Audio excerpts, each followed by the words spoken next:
Allah mengancam pelaku riba dengan di dunia dan di akhirat.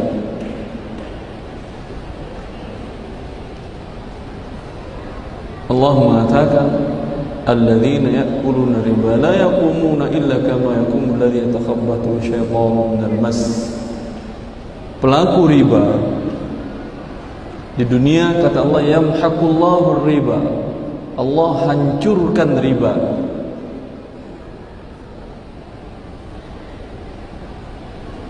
Ini di dunia. Apa Allah hancurkan riba? Habis usaha Anda, baik pribadi, lembaga, negara yang menggunakan dana dengan cara riba, pasti tidak akan berakhir dengan keuntungan dari sisi ekonomi. Karena ini tentangnya Allah. Allah mengatakan yamhaqullahu riba, Allah hancurkan riba. Sekarang seseorang ingin berusaha, ingin membesarkan usahanya, ingin memulai usaha dengan modal dapatkan dengan cara pinjaman kemudian dibayar berlebih. Dia ingin apa dari modal ini diputarnya? Ingin apa? Dia ingin untung atau ingin rugi? Untung kan ya. Tapi Allah dari awal sudah mengatakan pasti rugi, hancur. Tidak percaya Anda? Amerika, utang terbesar di dunianya, penyebabnya apa? Karena pinjamannya dengan riba. Negara kita yang sampai sekarang tidak pernah keluar dari bunganya saja tidak terbayar oleh kita. Bunga ribanya saja tidak terbayar oleh negara kita. Apa penyebabnya? Riba. Padahal ribuan mahasiswa, ribuan para profesor di bidang ekonomi, tapi tidak bisa mereka menyelamatkan ekonomi negara mereka dari kehancuran. Allah mengatakan yang kata yamhaq. Yamhaq itu hancur dengan cara pelan-pelan, tidak langsung habis. Seperti dalam bahasa Arab mengatakan mahaqal qamar. Bulan itu berkurang. Bulan berkurang dari bulan purnama menjadi hilang, itu kan pelan-pelan, pelan-pelan, pelan-pelan. Seperti itu riba menghancurkan harta. Profesor Dr. Rafiq Yunus Al-Misri dalam buku beliau Al-Jami' fi Ushul Riba, ensiklopedia riba, beliau menjelaskan ayat ini cocok menggambarkan inflasi yang terjadi. Maka riba sesungguhnya bukan kejahatan antara pelaku riba, si pemberi pinjaman riba, dengan yang memutarkan uang dengan riba. Bukan dua orang ini saja kejahatannya. Kejahatannya adalah kejahatan kemanusiaan kepada seluruh manusia. Bagaimana kata beliau cara penggambarannya? Yang menyebabkan inflasi, baik ekonom muslim non muslim sepakat mengatakan inflasi disebabkan oleh riba. Ya, disebabkan semata-mata dari riba. Bagaimana caranya riba menjadikan inflasi? Inflasi kan berkurangnya daya beli uang terhadap barang, gitu kan ya? Ya atau tidak? Nah, Anda umpamanya 30 tahun yang lalu punya 100 juta, bisa beli mobil umpamanya 2 30 tahun yang lalu. Sekarang setengah dapat, baru mobil baru, setengah dapat atau tidak? Enggak dapat setengahnya mobil. Yang kecil adiknya pun enggak dapat. Yang kecil itu adiknya apa namanya? Agia gitu ya, enggak dapat. Padahal uang Anda simpan dalam brankas 30 tahun sampai sekarang enggak berkurang sesen pun juga. Kenapa tidak dapat? Siapa yang makan uang Anda? Kalau berkurang diambil maling, jelas berkurang. Ini enggak ada berkurang. Lalu kenapa? Apa yang terjadi sesungguhnya? Sesungguhnya uang Anda dimakan oleh riba. Bagaimana cara mereka makan riba? Begini cara perhitungannya. Jangan Anda katakan tindak kejahatan kemanusiaan dilakukan oleh pelaku riba hanya mereka berdua. Tidak. Ketika seseorang memberikan usaha baik mikro, non makro, segala macam, pakai uang pinjaman dengan riba, dengan bunga umpamanya setahun, anggap 13% atau sampai sekarang 20%, dan bunga itu tidak ada yang tahu. berapa kenaikan suku bunga itu. Ini yang paling berbahaya. Kemudian orang yang menggunakan uang riba ini untuk modal usahanya, anggap dia pembuat air minum mineral, produsen air minum mineral. Dia pinjam modal 1 miliar, nanti akan dikembalikannya 1 miliar sekian ratus juta tambahan bunga ribanya. Ini yang bunga ribanya ini akan dimasukkan ke biaya produksi atau tidak? Pasti mereka tidak akan bayar dari uang pribadi mereka. Sehingga ketika ini barang jadi, itu bukan hanya biaya operasional aja, dimasukkan ke sana bunga riba juga yang harus dia bayar kepada pemberi modal. Iya atau tidak? Maka siapa yang memberi membayar bunga riba itu? Apakah si produsen tadi atau seluruh pengguna barangnya? Seluruh manusia akan membayar bunga ribanya. Kemudian bila suku bunga itu naik, lihat, bunga riba mau dinaikin mau diturunkan akan terjadi inflasi. Ketika dinaikin suku bunga oleh negara dan mereka tidak ada satupun yang bisa menetapkan suku bunga itu, mereka merujuk kepada LIBOR yang berpusat di London Interbank Bank, kayak gitu-gitulah. Suku bunga cadangan yang disebutkan oleh dari Inggris, London. Kemudian setiap negara menambah mengurangi. Ketika mereka naikkan suku bunga dari LIBOR tadi dan naik suku bunga, apa yang terjadi? Harga air mineral naik atau tidak? Naik, karena mereka nggak membayar uang pribadinya. Naik. Ketika naik, apa yang terjadi? Inflasi. Daya beli uang berkurang. Kalau diturunkan suku bunganya, yang biasanya tadi 2% turun, apa yang terjadi? Apa terjadi inflasi juga? Pasti inflasi juga. Kenapa? Ketika diturunkan suku bunga jadi kecil 6% umpamanya, apa yang terjadi? Para produsen, para pengusaha berlomba-lomba mengambil modal sebanyak-banyaknya, ya atau tidak? Wah, ini bunga lagi kecil, mari.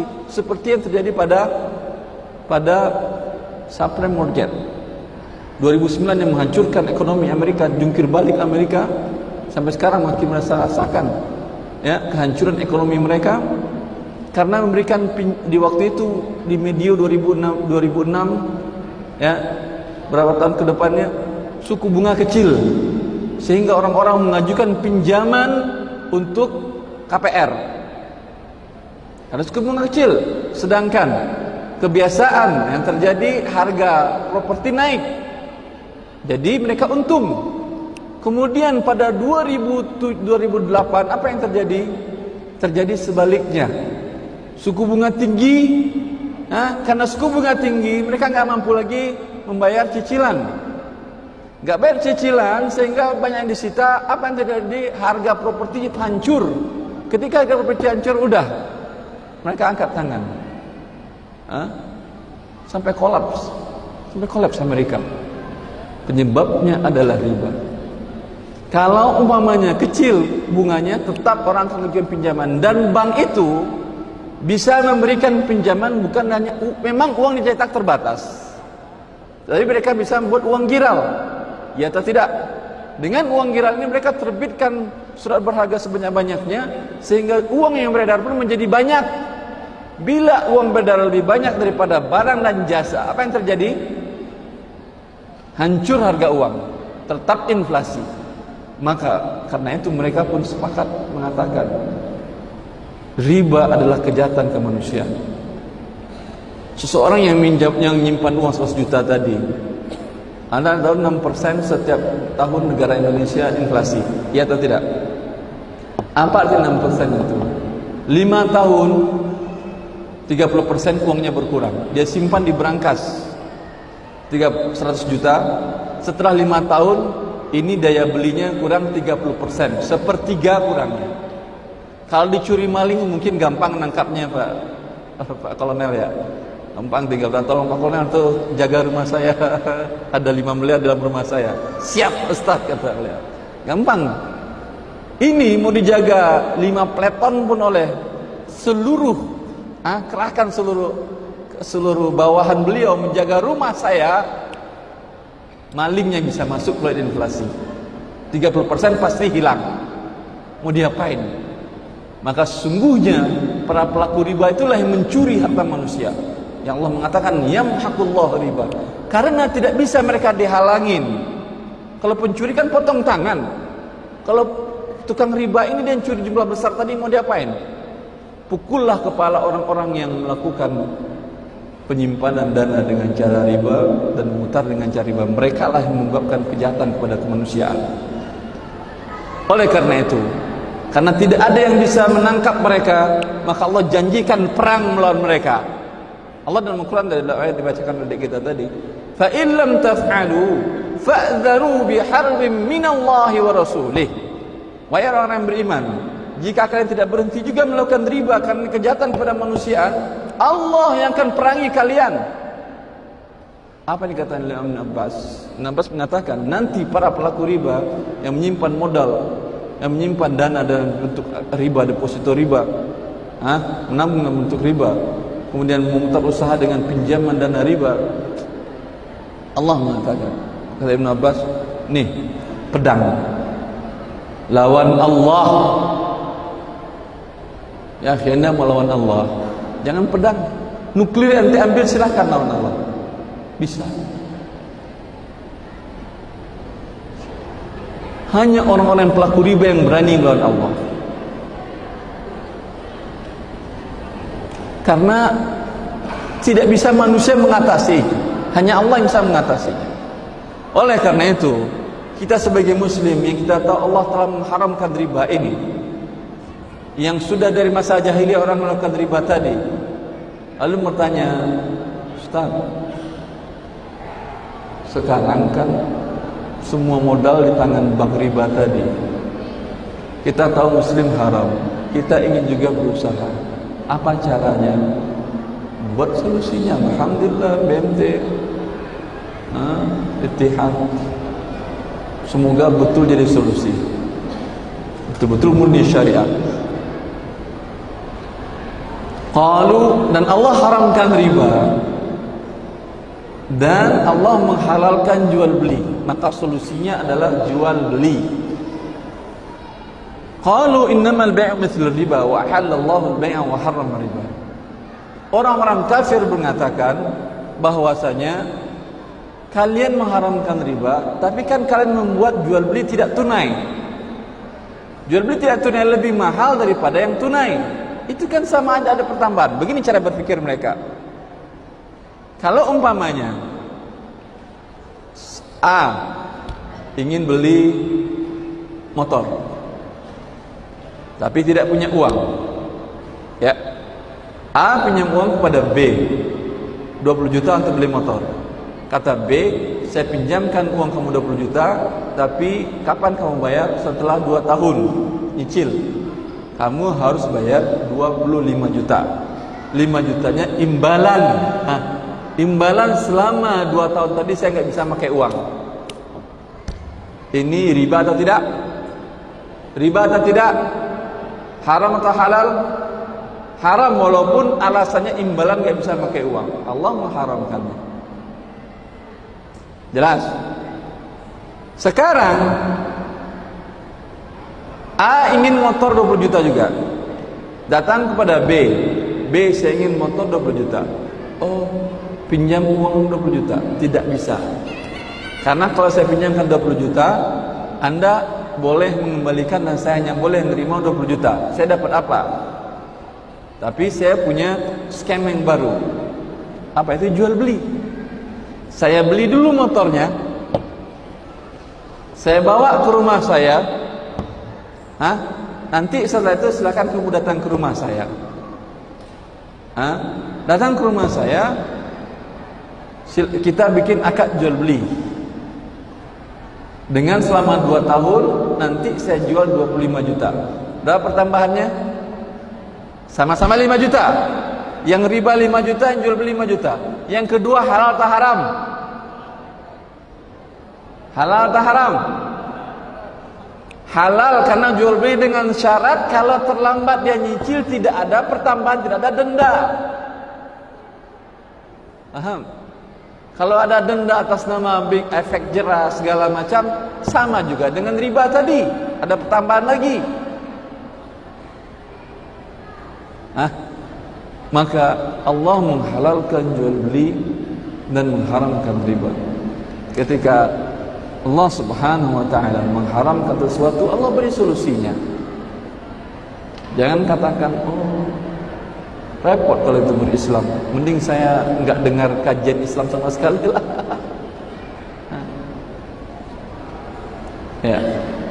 Ini yang penting kita perhatikan, bahwa di dalam mencari yang rezeki Allah Azza wa Jalla tadi adalah mencari yang halal, bukan sekedar mencari pertambahan dalam jumlah yang banyak. Tapi yang kita cari adalah keridhaan Allah Azza wa Jalla. Allah mengatakan, innal ladzina ta'buduna min dunillahi la yamlikuna lakum rizqa fabtaghu 'inda Allahi rizqa. Kata Allah, sesembahan yang kalian sembah selain Allah, mereka secuil pun, satu sen pun tidak bisa mendatangkan rezeki kepada kalian.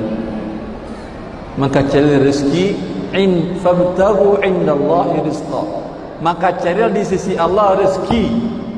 Konteks ayat ini Allah mengatakan cari di sisi Allah rezeki, bukan cari rezeki di sisi Allah. Apa maksud takdim wa ta'khir di sini? Allah mendahulukan sisi Allah. Pertama kita cari keridhaan Allah, kita pelajari syariat Allah. Allah redha cara mencari rezeki seperti ini, kita lakukan. Ketika kita dapat harta, itu rezeki namanya. Allah meridai jual beli yang tidak tunai, yang lebih mahal, tapi dengan ada denda keterlambatan, tidak ada riba. Allah redai ini. Katakan, saya akan lakukan akad ini dan Allah berezeki saya di sini. Ya. Ketika kita tahu, oh ternyata akad merubahnya ada denda keterlambatan juga. Yang itu juga adalah riba jahiliyah. Ternyata ada denda keterlambatan juga. Umpamanya, oh saya nggak jadilah, yang ada denda keterlambatan tutup, minta dibuang dia. Denda keterlambatan tersebut. Ketika kita berhenti mau dan tidak mau adalah karena keridhaan Allah Azza wa Jalla, dapat kita keuntungan, ini rezeki yang kita makan. Begini seorang muslim hidup, bukan yang mereka dahulukan rezeki, bukan yang mereka dahulukan rupiah, bukan yang mereka dahulukan dinar dan dirham. Bila yang mereka dahulukan adalah rupiah dan materi, mengenyampingkan keridhaan dan sisi Allah, sesungguhnya dia sekarang sebagaimana kata Rasulullah sallallahu alaihi wasallam, dia merupakan budak emas dan budak perak. Ta'isa 'abdud dinar, ta'isa 'abdud dirham. Kata Rasulullah, saya doakan kecelakaan bagi penyembah, bagi budak uang emas, bagi budak uang perak. Bagi dia penting dapat Tuhannya, uangnya, apapun caranya Allah halalkan, Allah haramkan, tetap dia lakukan. Ya. Alhamdulillah, kaum muslimin dan kaum muslimat yang hadir di sini semoga merasakan kebahagiaan bisa diselamatkan oleh Allah Subhanahu wa taala daripada melakukan tindak kejahatan kepada kemanusiaan tadi yang menyebabkan terjadinya inflasi yang menghancurkan, yang maling uang, mengurangi uang manusia dengan tanpa bisa disadari tadi. Ya, semoga menikmati ini dan semoga Allah berikan kita semuanya benar-benar rizki, bukan azab dari Allah Azza wa Jalla.